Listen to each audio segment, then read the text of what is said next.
This episode comes with a language warning. We also talk about all things sex, sexuality, and sensuality. And we refer at times to sexual abuse. So if any of this information is triggering or activating for you, or if it brings up your own trauma, please skip this one, join us next time, and if you need to, please reach out to a professional for some help. Hello and welcome back to Divine Messy Human. Today I have a very exciting guest, somebody I connected with a couple of years ago and I've been wanting to get to know better. So super excited to introduce you to Susan Jarvis, who is called herself the Maven. How are you today? Good, Amanda. Thank you so much. And it's so lovely to be back in your energy. We had our own chat just last week on the Maven's private diaries, and I'm still getting over the opening the episode, the language, but we won't go back there. But I love it. But maybe I could open this with a clitoris. Perfect. Okay? Perfect. Get your bingo cards ready because we'll no doubt go through all the sexy words. Yes, absolutely. Look, I've been so excited about this because I think for so much of my life, certainly my sexuality, sensuality has been either repressed or it has been exploited. And so I just love the work that you're bringing into it because since starting my own personal and professional development journey and my spiritual development journey, I've been able to reconnect with my sexuality and sensuality in a much healthier way. And so this is part of the reason I really wanted to have you on, because I think it's such an important conversation and one that often gets, sidelined or hidden away. And I think we need to bring it more public. So explain to me, and the audience, of course, firstly, why the Maven? And secondly, why do you do what you do? Okay. Well, I'll start with when I was a child, I thought about being either a marine biologist or a zookeeper. Okay. Never in my wildest dreams, even through my young adult years, did I ever think that I would become the madam of a sex shop. So I still pinch myself how I came to this place, but I guess it's a reflection of my own personal journey and that reconnection to self and having a healthier attitude towards and about sex and my sexuality. So the Maven is a word that you call a person who's got wisdom that they're willing to share. Okay. So we all carry a degree of wisdom, but not everyone's prepared to talk about it because sometimes it's the hard stuff. As Sandy Laris from Women Beyond 40 magazine says, women have such hard-won wisdom. And my wisdom's been hard-won. I've had the dishonest sex. I've had the performative sex. I've had the maintenance sex. Thankfully, I've not experienced sexual violence, sexual abuse. I have been in situations where I felt pressured to have sex, or I had sex just to keep the peace, just to shut someone up or to get out of an environment that I was in. My life isn't like that anymore, thank God. I own my sexuality, and we all do own our sexuality. And I think a realization came to me, I can't pinpoint when, but I've certainly been on a journey for the last 17 years post-divorce, where I wanted to take control and own my sexuality. And what that meant for me, Amanda, was going on a bit of a journey of exploration.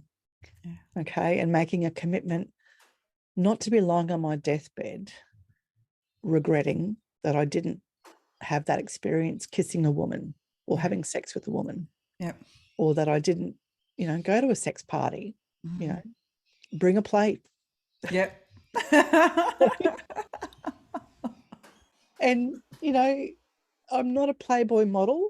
I'm an ordinary looking woman living her extraordinary self. And we've all got that ability inside of us. You don't have to, strut down the street in 12-inch heels with your boobs hanging out and your skirt up. Not that that's a bad look. I look at women, think, go you. But you don't have to live that stereotyped image of being a hot-blooded woman. And I'm incredibly hot-blooded. I love it. And I think it's beautiful that you've come to a journey, and I'm guessing it was a journey to get there. Mm. And I know that word gets thrown around a little bit much, but there's no other word for it. You've Yeah. traveled a hell of a path, Mhm. I'm guessing, from that moment of divorce through the 17 years to get you to a place where you are now. Yep. Can you tell me a little bit more about, I guess, how you did you go in? Did you look outside yourself? What was your sort of process? And I know it's never linear, but some of the steps along your process that you Mm. found really transformed your ideas about yourself, your ideas about sex, your ideas about connection to others. Mhm. Well, I started with a plan. I've always been a very pragmatic person and a logical thinker. Yeah. My I lateral love the idea of you having a spreadsheet, by the way. I don't know why. That just well, came into my head, and I love that idea. Tick, clipboard. funny. There is a TV show, I haven't watched all of it, called The Spreadsheet. And it's about a woman who's on a sexual journey and she's got a list of men that she's working her way through. I must get back and finish watching that. No, I didn't actually start with a spreadsheet. I would recommend anybody, woman, man, whoever, journaling for me has been a source of power and discovery. Okay. And treat yourself to a beautiful book. So I went out and bought myself a beautiful, I think it was not paperback, paper note or paper something. And it was magnetized and had a beautiful red and gold oriental cover. And I've always liked to write with a beautiful instrument, such as a fountain pen. So treat yourself to some gorgeous writing materials. And I really sat down and thought about, what is it about my life that I wanted to change? And for me at that time, sex was at the very bottom of the list. In my marriage, I'd been celibate for the last 3 years. I had given up on everything that I enjoyed. And as a result, my health had spiraled out of control. I was weighing up to 165 kilos at that time. And little did I know, I was also living with anxiety and depression.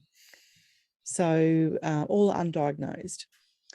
So I was very fortunate that a girlfriend reached out to me and shared that she was worried that I was going to die a very early death because of my unhappiness. So that was what I call my champagne moment, where just everything crystallized. And, I had a child in that marriage and a mortgage, but I did come to a point where I realized that the only thing that was keeping us together was the mortgage. I was very much a single parent in that relationship. And he was a good dad, but not a hands-on dad, not involved and so forth. So when I made that decision to end the marriage, obviously you go through that painful process of telling the people you love. Yeah. And I did love him. He was a big part of my life. And that I knew I just needed a plan to move forward, because where would you start? Yeah. What would I pick? And for me, it was my intellect that was craving for adjustment. So, and actually, it's funny how the universe aligned. So in that 12 months post-divorce or post-separation, my father was diagnosed with terminal lung cancer. And I went home for the last 6 to 8 weeks of his life and helped our family. We nursed him at home. So Dad died in end of December 2005. Then when I went back and I was living in North Queensland with no family up there, I was made redundant from my job of 21 years, which for me was like, hallelujah, thank you, I'll take the money and run. So that put me through university full-time for 18 months. And that for me was a big growth journey, because my brain had been starving for knowledge. It was also a period of personal awakening, learning about, it really taught me how to examine my values. I grew up white Australian in the 70s. There was no education around the true Australian history and the Black history. So it was a real moment where I started to discover who Susan really was and what was important to me. And so during that time, I did my intellectual cravings, I fed them. Socially, I was getting that at uni, starting to go out, not partying, just connecting with other women and being social. getting involved, going out to see live bands and movies, which I'd let go of, theatre, which I'd loved. And then eventually I met this beautiful big bogan who was just going to be my 6-week lover. And we ended up being together for 7 years. Oh, wow. And I was very fortunate to have that experience with him. You know, we're on different pathways, very different pathways. But during that time, that's where I had a safe harbor to explore who I was sexually. I got to tick off so many bucket list items with him and with others. So living in an open relationship and experiencing a degree of polyamory was something I'd always been curious about. And that curiosity is still there. I'm in a monogamous relationship, but I choose to be monogamous because that's how my partner is, and that's okay. I'm satisfied there, but I know that I've got the ability to love others. There's no restriction in my heart or my brain to share that love. So yes, a plan. Wow. And that plan has evolved, and the journey to the business started back in 2017 when a girlfriend said to me, "Oh, I know there's a business for sale. It's a party plan business. You'd be really good at it because you've always been comfortable talking about sex." And when I looked at the branding, it was just very tacky. And I just knew, I thought, oh, I could do something so much better. And almost straight away, Amanda, the Spicy Boudoir just kept ping, ping, ping. It was, look, I had to all right. I looked up the business name, looked up the domain, everything was available. All the social handles were available. And I just knew that the universe was telling me, this is your next journey. And so during that time, I was working full-time in the public service by day, and then by night, building a business around sex, sexuality, and pleasure. And it's morphing now. Like, I'm morphing into becoming a speaker and an author, podcast guest and host. Yeah. And there's a book in the works too. Oh, that sounds amazing. So much wisdom to share. I think it's incredible. There were so many things that I want to ask you questions on in that journey.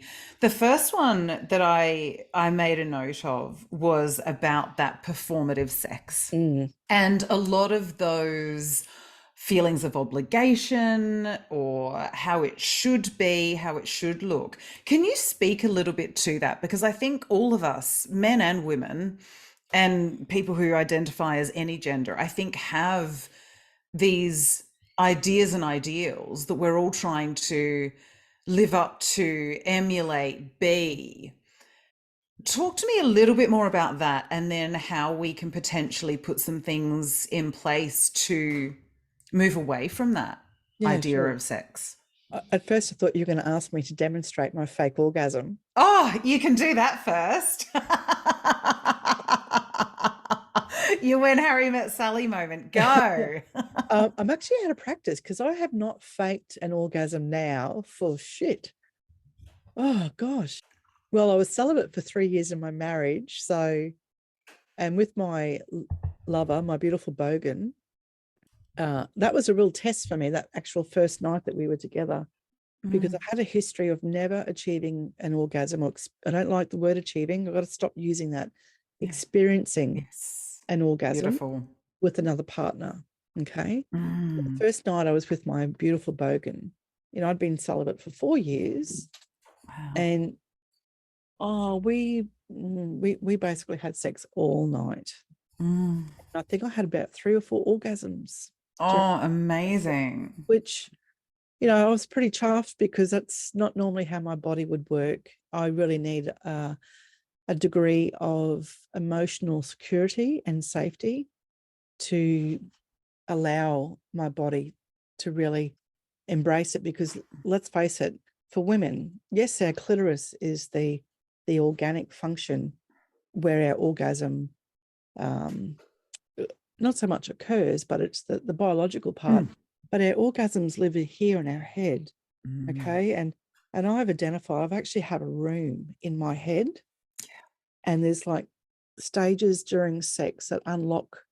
I can feel it unlocking, where I get to the point where I know I'm in that orgasmic energy, and it's there if I want it. I don't ever say no.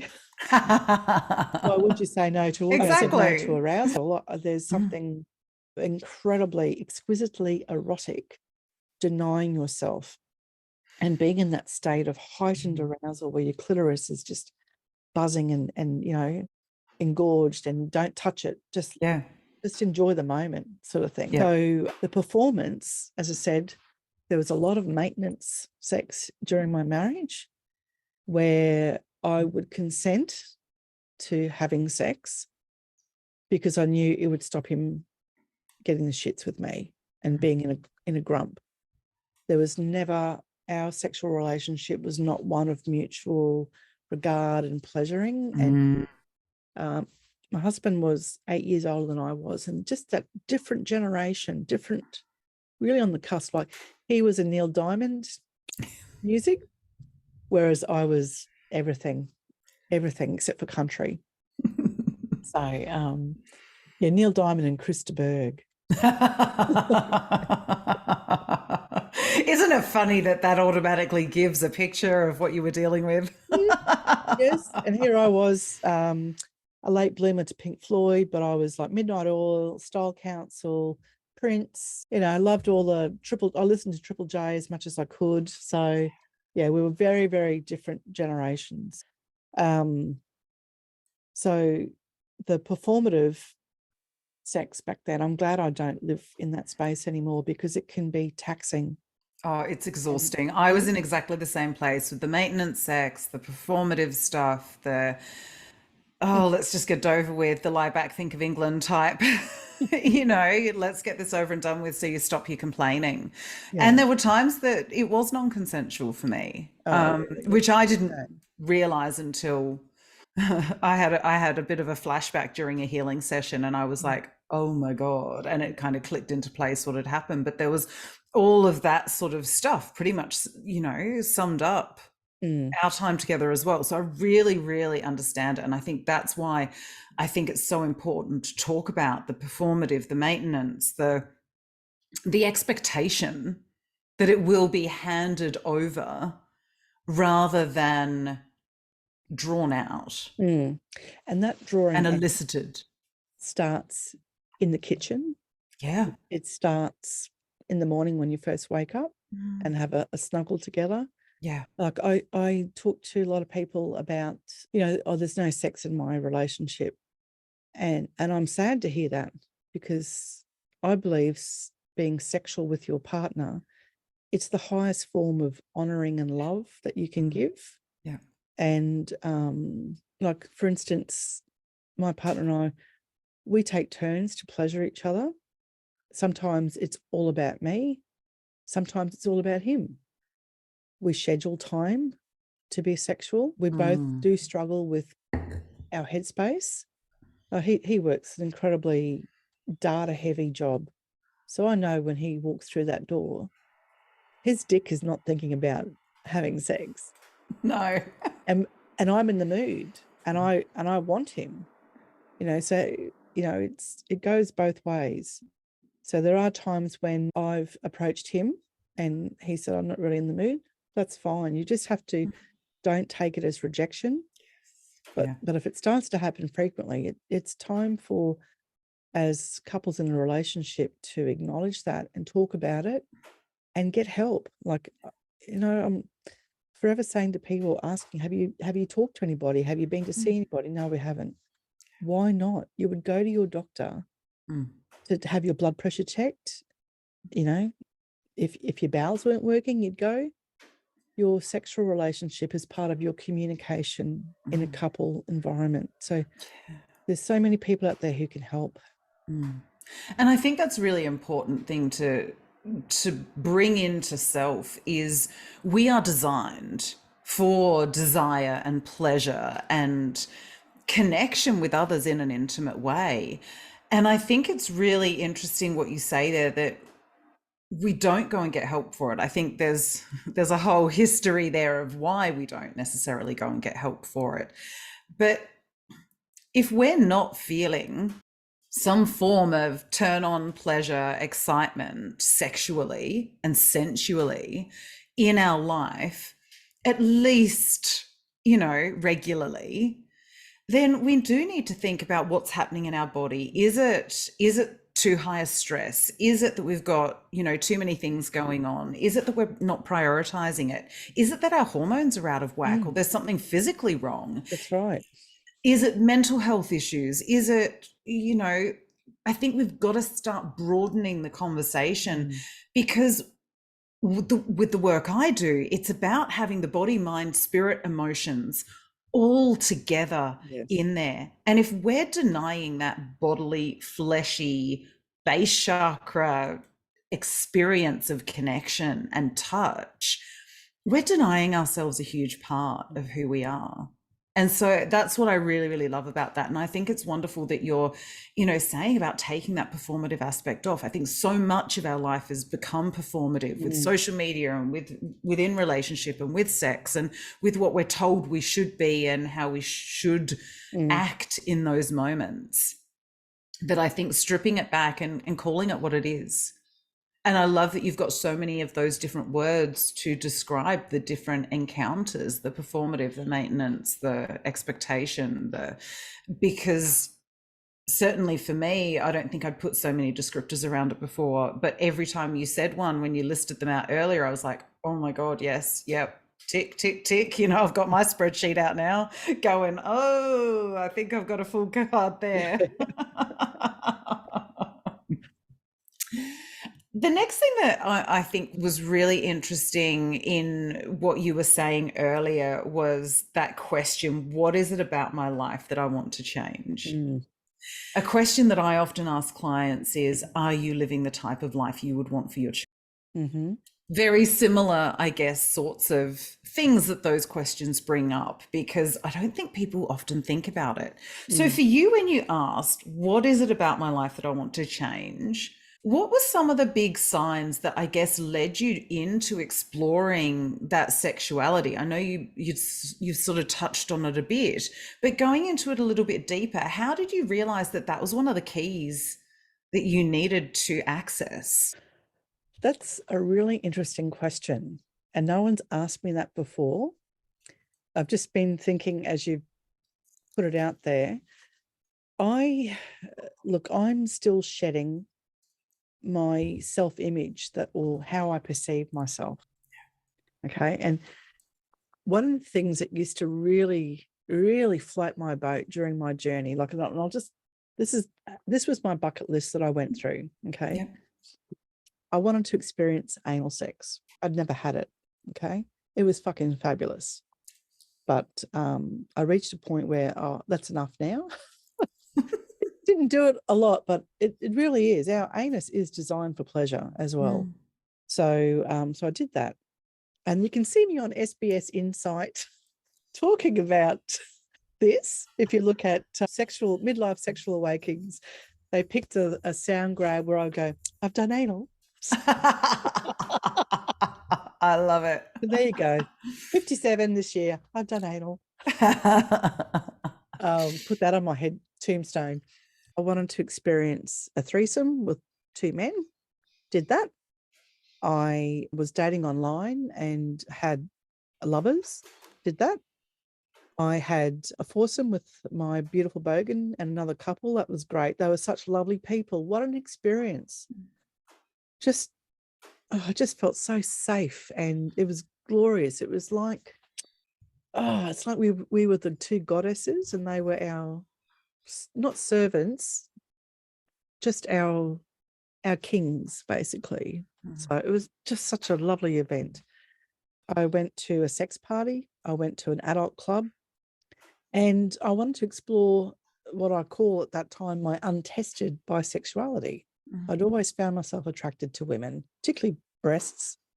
And I met this woman she didn't live locally. She was visiting family and friends. And we met online and we went for coffee, got on really well. And she came to my place and we had such a lovely evening together, really nice. And we were talking about where we grew up. And she said, I went to such and such a high school. I went, I was friends with the school captain, blah, blah, blah. Oh, how did you meet him? I said, I went to a camp in year 12 to Yeppoon. for Interact, which was part of Rotary. And she said, oh, I was at that same camp. Oh, how funny. She would have been one of the girls that hung around with him. And he was open, very gay. And, I was not his girlfriend, but just really good friend. So what a small world. Oh, how funny. What a small world. In all those experiences, what I've been unpacking and unraveling is this image of this country bumpkin girl from a small regional town who would never amount to anything, who grew up thinking that she was always fat and lazy and low self-worth and low self-esteem, but had a spark in her, always had a spark. Like, I was a curious little shit when I was a kid. I loved science. I had a bug catcher. I had a chemistry set with a scalpel. And I'm sorry, Mum. Yes, I was the one who cut the armchair. I'll never. Why give a 10-year-old a scalpel? I'm like, oh, unless you want them to carve initials into things. How sharp is this? And I dragged it across the armchair, and it was the brown vinyl in the 70s, and it just went bleh, just all the foam popped out. So all this time I have been unpacking Susan Jarvis, country girl, who's now stepping into her power. And so in each of those moments, I would just be roaring with laughter, with absolute delight. Look at me. Look what I've done. Like when I was in North Queensland, one of my lovers was a surgeon. Not that I think that's a scorecard, but we were having the most incredible, fantastic sex and meeting on the same intellectual level. I would not have imagined myself 15, 20 years ago to be a person capable of having a relationship like that. So, because I used to put myself down subconsciously. Yeah. So now I'm roaring. I'm out there. I want other women who are hiding their light under their bushel to realize that's the worst thing that you can do for yourself. I think metaphorically, we all kind of need to take our scalpels to our vinyl couches, don't we? And just give it a slit and let all of that stuff that we've been holding in come out. Oh, yes. Yes. You have mentioned this a couple of times, and I really, really want to touch on this because this is a big issue that I see in my clients, and it's a massive issue I have had in my own life. You mentioned about needing that safe harbor and that safety. So obviously we know that when we are having sex or in that sensual exchange of pleasure, it is one of the most vulnerable places that we can be. Talk to the importance of safety. In that moment. Okay. And in the lead up, I think what allows you to go and, I guess, experiment with, I'm guessing there's got to be a fair bit of work between leaving your marriage where you'd been celibate to being able to open to those experiences and feel safe enough in yourself, in your body, in your life experience to know that you can be that vulnerable in the company of others. Okay. Well, look, I'll just talk first about a couple of logistics. If you put yourself on this type of journey and you're dating online, either as a single woman or you're moving outside of a relationship, there's a few things that you need to do to protect yourself, your identity. Now, I created a separate email account that was not connected in any way, shape, or form with my identity. So it wasn't linked to my Facebook or Instagram or anything like that, because all of those software apps are all incestuous. Yes. And all talk to each other. And, one day I remember because I had this guy's phone number, he started to pop up on my LinkedIn as someone that I might know. I was like, okay, rightio. So yes, be very mindful of that. I was fortunate in that I had my beautiful Bergen was my backup. I was able to debrief with him about my experiences. I always spent a lot of time talking and getting to know who it was I was going to see.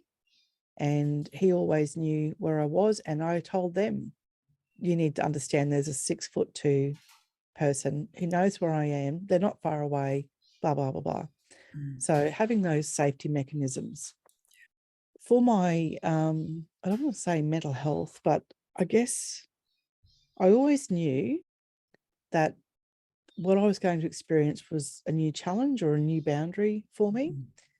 And I've been practicing self-reflection for quite some time. I realize I've been doing it since I was a teenager. And so to really, I would look at how did I interact with that person? How did they interact with me? How did I feel? Like my gut feeling. I always listen to my gut. And the more that you trust, more you listen to your gut, the better your gut feelings become, because you're tuning your bullshit radar. Okay? Yeah. So listen to your gut. One of my must-dos was I always spoke to them over the phone first, because I could tell by their voice what their character is. And I know that might sound a little bit out there, but my whole working life has been listening to people's voices. And I was fortunate to do 3 years working in the criminal court sector, transcribing court. Now, when you've only got someone's voice, you can tell when someone's lying. You can just hear it.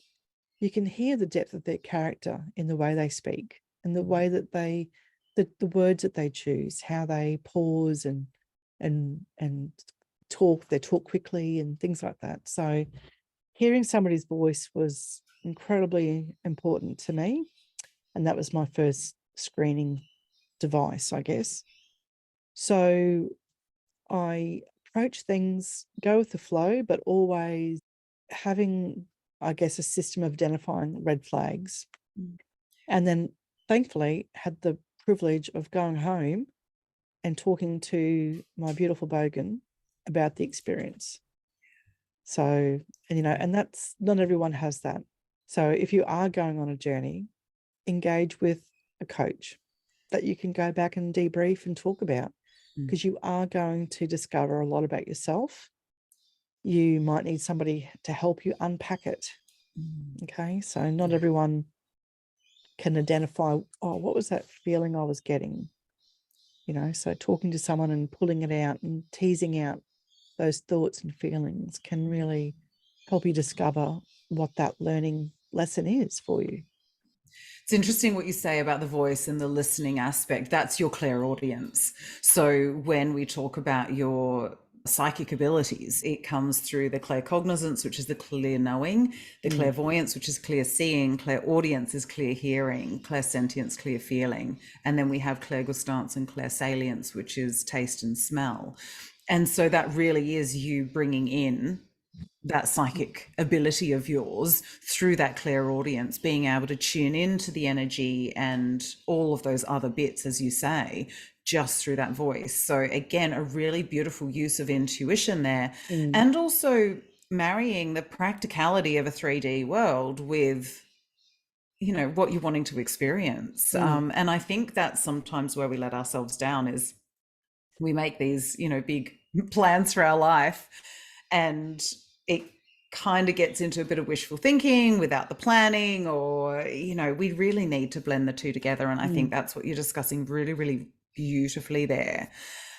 How do you think that all of this experience, both I guess lived wisdom and learned, the things that you've more formally learned, how do you think the two of those really meld together to give you this unique expression of who you are in the world, and therefore how your business is in the world? Gosh, I have to think about that one. I know that, look, I've never been, look, I'm a shy person, okay? Funnily enough, there's shyness in me. I identify as being a gregarious hermit, okay? So I do like my own company, and I need my own company. It's part of staying well balanced, and I need nature as part of my healing and reconnection. So because I've had to speak up in situations, both in the bedroom, professionally, and with my family and with friends, it's occurred to me that once you can ask for what you want in the bedroom, you can ask for anything in life. Because, a lot of people are fearful of speaking up during a sexual experience, whether it be stop, I don't like what you're doing, or no, I don't want to continue, or I like what you're doing, but it would be better if you did this. Not that I would use that language. Probably in the beginning I would have said that. But now I have no qualms about speaking up and asking and checking in with my lover. Is there anything I can do to make this feel better for you? Or what would you like me to do? We went to a Kink 101 workshop a couple of years ago before COVID. And I was quite, not nervous, a little bit anxious about going. So I'm like, I wanted to know who was going to be there, what type of people.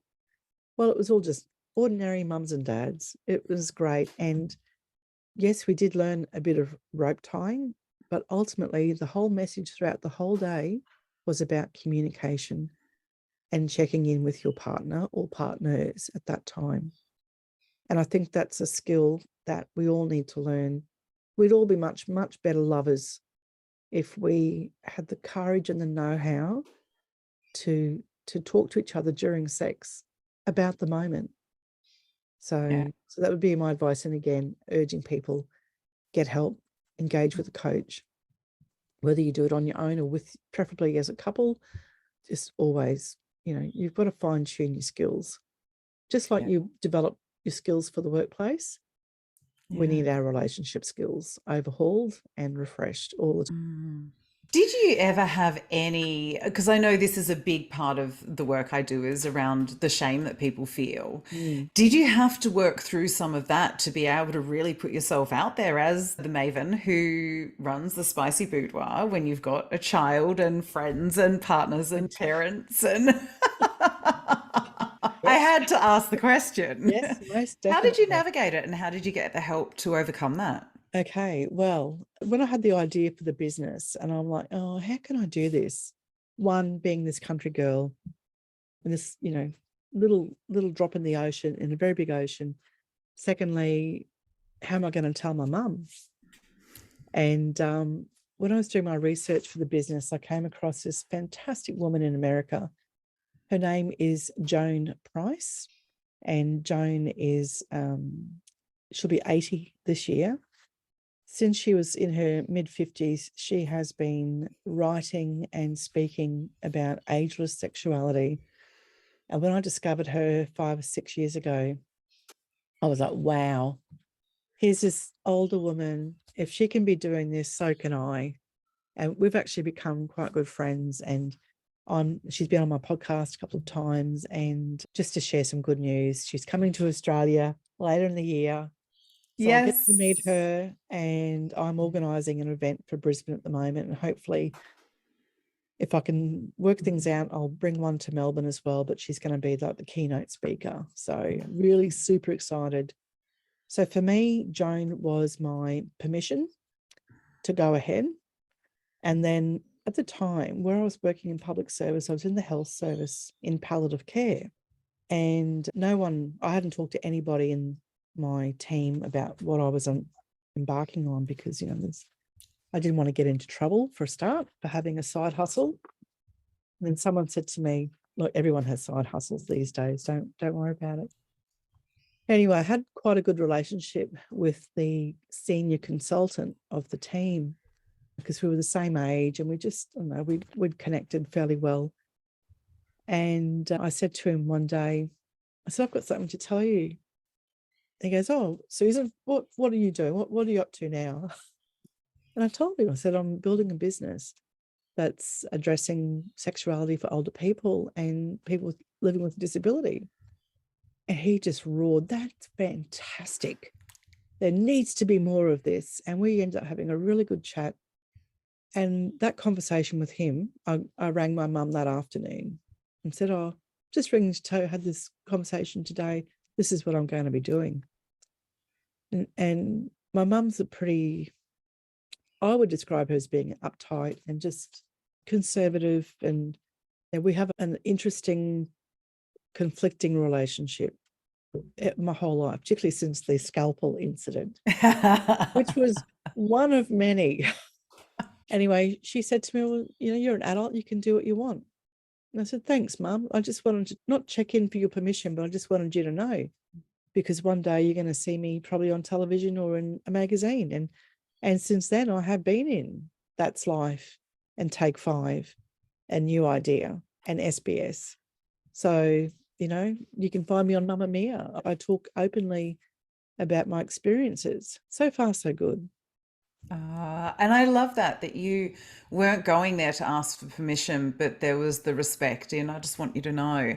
And so often, I think when we go into a lot of those conversations, it comes out as though we are asking for that permission. So I think that's really, really powerful. And I just wanted to highlight that for people of, so often we go into permission asking rather than just telling with love and respect that this is what's going on. Interestingly, on the other side of the coin, with my partner's mother, I misjudged my relationship with this person. We'd had not in-depth conversations, but she'd shared with me that on a recent cruise, she had a fling. And she was amazed that at 72, that somebody desired her and that she was still up to have sex. And I was like over the moon for her. She also has had over the years a regular friends with benefits relationship with a neighbor. And I'm like, go you. And I thought that was fabulous.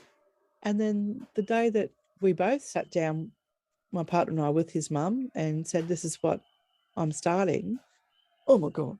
Oh, that's terrible. Oh, that's terrible. Oh. She just went into this freaking out. And I think, a lot of people from that generation think a sex shop is sleazy and dark and dingy. Not the Spicy Boudoir. The Spicy Boudoir is all about good taste and about sex positivity. Eventually, I want to have a retail space where women will flock to because they feel safe there and respected, and not walk in and be assailed by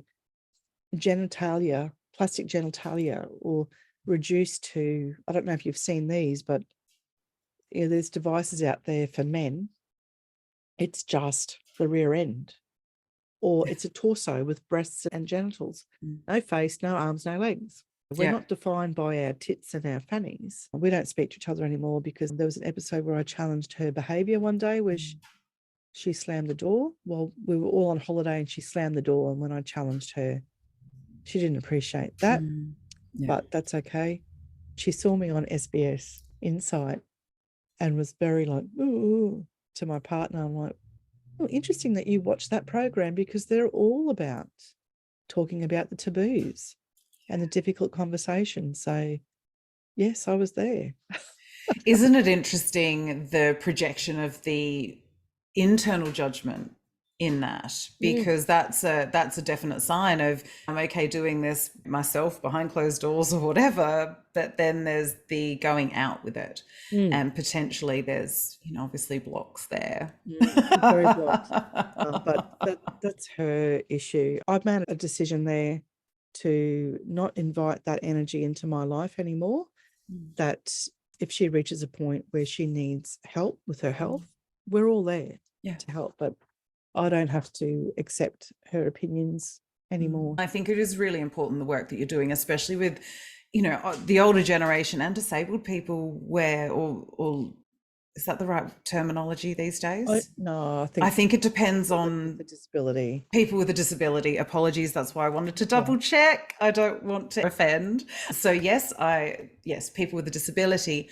I think it is so important because everybody deserves pleasure. And so often we shut those parts of us down because it's too hard, or there's the judgment or the fear or whatever else. And it's certainly something post-divorce that I've enjoyed getting back in touch with. And I know when I'm overworked or too stressed or whatever, because it's the first thing that goes. And I need to start going, oh, hang on a minute.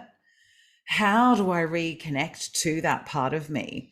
What do I need to do? Is it just coming from me? Is it coming from my partner? What can I do in this situation to improve on that? Because it's also so tied to our creativity. Oh, definitely. I've had two realizations. One, that my sexual energy does drive my creativity, and that when I am true to myself and invest time in my creativity, every cell in my body fires up, it lights up. Okay. And my creativity is up here and thinking and ideas. I know we can all draw, we can all paint. My work's crap. Whereas my mum and my brother, and I think my sister's daughters, they've all got that artistic gene. I used to think for many, many years I wasn't creative. But no, hang on a minute, I am creative. I think up jokes, I write. I've got stories in my head that just are bursting to come out and go into a book. I think there is such a limit when people think about creativity. They think it has to be dancing or singing or acting, or it has to be the more traditional forms, painting, drawing. But creativity, if you've ever solved a problem, you're creative. Exactly. Ever. Yes. Because we have to think outside the box to be able to solve a problem. And even, I don't know, learning how to tie your shoelace. You had to be a problem solver. There had to be an ounce of creativity there, even if you're following instructions. And I think, you know, I look at my girlfriend who, her creativity comes out in the kitchen. Her creativity comes out in making people around her feel loved and warm and invited in. And when you think about that as creativity, a lot of people would dismiss that. But for me, it's one of the reasons I love her so dearly, is because there's always that warmth that I feel in that presence. And so I think expanding our idea of creativity, I mean, for you, it clearly comes out in that sexual energy. I know that that is part of that attraction that I felt to you from the very beginning, because it's not necessarily a sexual attraction, but that sensuality that comes out of you is attractive. It draws you in, it draws you to somebody. Even when people, you know, play with their hair or touch their hair in a certain way and you have to look at them, there is those attractive qualities that I think come into creativity, come into self-expression, come into the way that we can be and show ourselves more fully in the world. So explain that little bit of the process of you, I guess, being that vinyl couch who had the tight covering cracked open and allowing a bit more of that out into the world. How have you felt in doing it? How have you maintained, again, that safety, going more into the public sphere, speaking on SBS, Mamma Mia, some of those really well-known platforms here in Australia? Explain a little bit of that process. As in how I stay safe, or how I maintain my sexuality, or how you were okay with both of those things. Maintaining your sexuality, showing it to the world, I guess, because they're our insides. Usually we keep those inside. And I guess this is the beauty of what you do, is bringing those insides more to the outside and allowing it to become less taboo, less judged, more accepted, more acceptable, more talked about. Well, that's a great question, and something I've been examining with myself for some time now. And I realize when I went on my journey 17 years ago, I did it all on my own. And, you know, I had no one to look up to, no one to talk to about it other than my beautiful bogan. But I've always had this burning passion and willingness to talk openly with others about my story and to be a guide. And I wanted to be a mentor. And this was another reason why I started the business. I thought I could do this. And I was scared about putting myself out there publicly. You know, you hear all these horrible stories about trolls out there. And I don't want to like engage or encourage anyone, but touch wood. So far, so good. I don't care what people think about the size of my ass or my double chin. I've got hair on my chin and a moustache and sideburns. I don't fucking care what people have to say about that. So I guess ultimately is this desire, just I want to share my experiences so that you don't have to go through the shit that I went through, and that your experience is easier and that you travel better through your life and finding your sexual power. Because for women, oh my God, for women, there is so much power for us to have if we own our sexuality, we learn how to communicate, there's strength there. My sexual energy tops up my resilience. And I just want to clarify something. Somebody said to me once, oh, I suppose you have lots of sex. No, I don't, actually. I don't have lots of sex. I have bloody good sex. And there's a difference. Sometimes it's once a week. Sometimes it's once a fortnight. Sometimes it's once a month. But it's bloody good sex. And yes, there are maintenance shags, which is fine. We love each other. There's times like Sunday we spent in bed nearly all day. It wasn't all about sex. We just couldn't be bothered getting out of bed. Oh, I love it. But we ended up making love, and we haven't made love for a while, where it was nice and slow and just really lots of eye gazing and talking and reminiscing back to when we first got together. That's part of the secret of maintaining bloody good sex, is to reconnect to those early days when you were at it like rabbits and into each other so much. You know, that's all that chemical lab that's in our head. And you can re-engage and refire those chemicals when you both sit down and spend time with each other, revisiting your courtship. I think that's really, really important. And I love it when we have those moments as well. An interesting thing that you've mentioned, and even if you haven't explicitly said it, I've certainly picked it up. In kinesiology, we often look at, when we're looking at the behavioral barometer, choice versus no choice. And what I hear you say when you talk about maintenance sex now in your current relationship is it's a choice. And that's where I feel as well. When I choose, I've often said, you know what, hun, it's been a while. Let's take care of you. Let's get it on. And you just look after you. I'm good. I'm asking for this.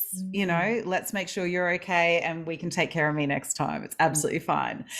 But it's a choice. Whereas previously, maintenance was an obligation, an expectation, a chore, quite frankly, and there was no intimacy. Whereas even in maintenance now, I can find that intimacy, which I think is really beautiful. So I just really, really wanted to reiterate that difference between being in full choice versus feeling like there is no choice. And I think that is something that we really, really need to embrace. We are coming to the end of our time. I do have a couple more questions. What is your understanding of spirituality, and how have you accessed that through the work you do? And also, how do you bring it into the work that you do? Well, my previous me would have answered this question that spirituality is religion. Okay. When I was 13, I lost my faith because I got to high school. And year 8, I remember learning about evolution, and I was so angry that no one had ever talked to me about evolution, because to me that made more sense. So I spent a lot of my life without a sense of spirituality. And it wouldn't have been until I was in my 30s, at the beginning of my awakening, where I started to get a sense of there's energy in the universe. I would always feel comfortable in nature and crave nature, whether it was rainforest or the beach.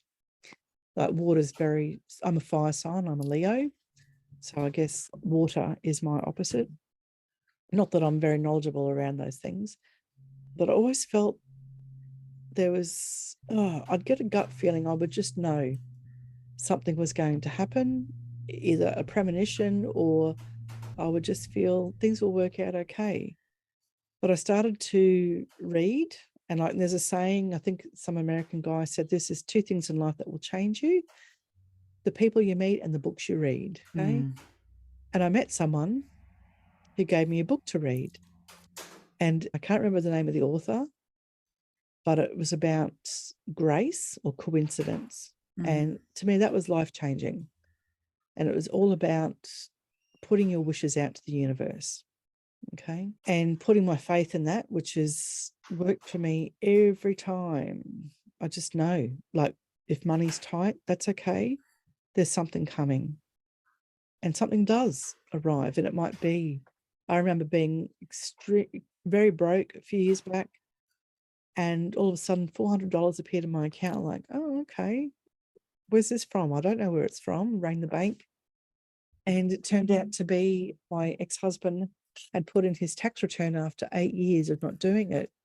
And it was child support that he had Oh, never wow. seen. So thank you.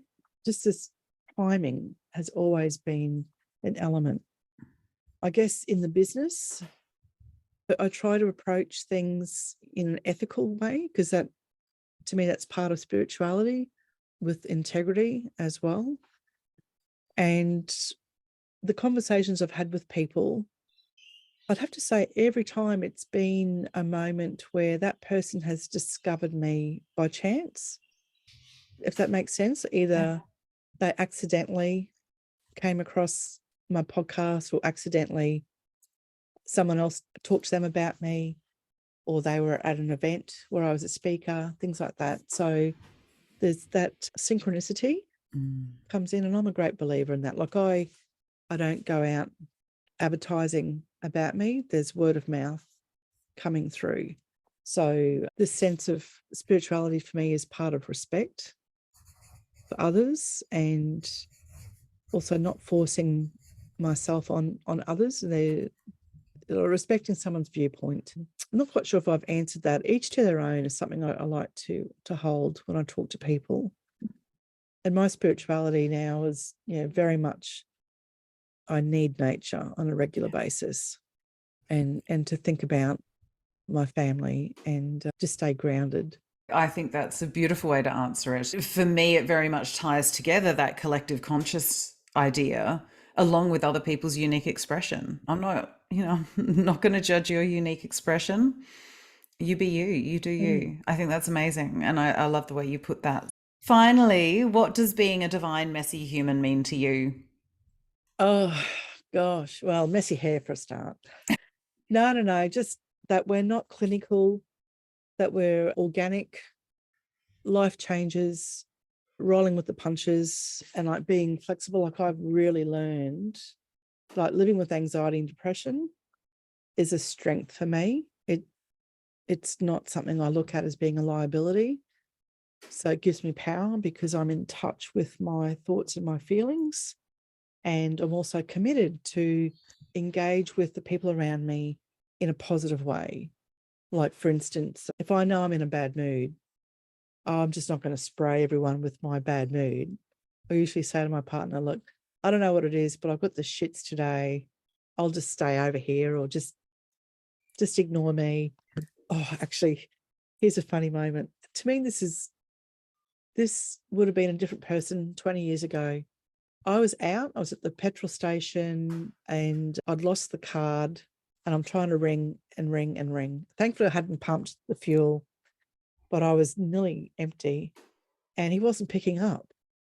I'm like, are you fucking at home? You're working. Fucking pick up.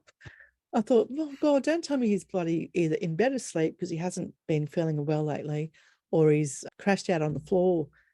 And I got home, and here he is working. And he's got one of those digital watches where the call comes up. And I'm like, what have you been doing? He goes, what do you mean? I said, I've been trying to ring you. Just see how many missed calls. And like, I was pissed off. Just thank God I hadn't pumped the fuel.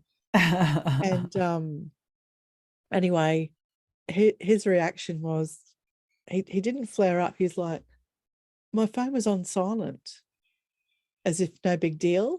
And anyway, we got over it, and I just laughed. So there you go. You felt my frustration. That's it. And then we just walked away, and that's it. There's no carryover. There's no sulking.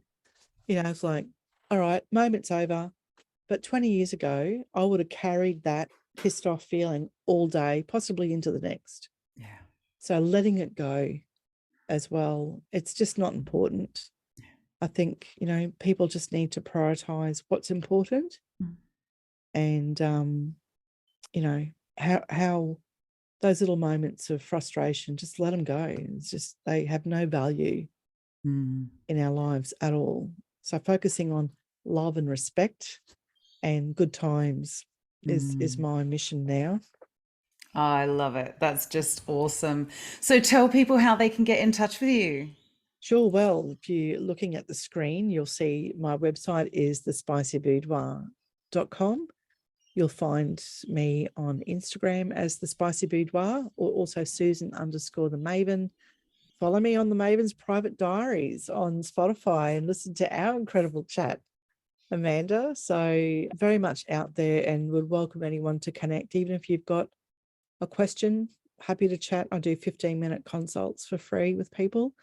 And if you've never bought a vibrator, I've never owned one, and you're not sure, I've got a fantastic blog on my website to help you decide what type of product will work for you. It's all about your orgasmic fantasy. Oh, fantastic. Oh, thank you so, so much, darling. I am just so grateful for this. It will be outside my comfort zone publishing this, because I haven't done much in terms of talking about sex and sexuality and sensuality.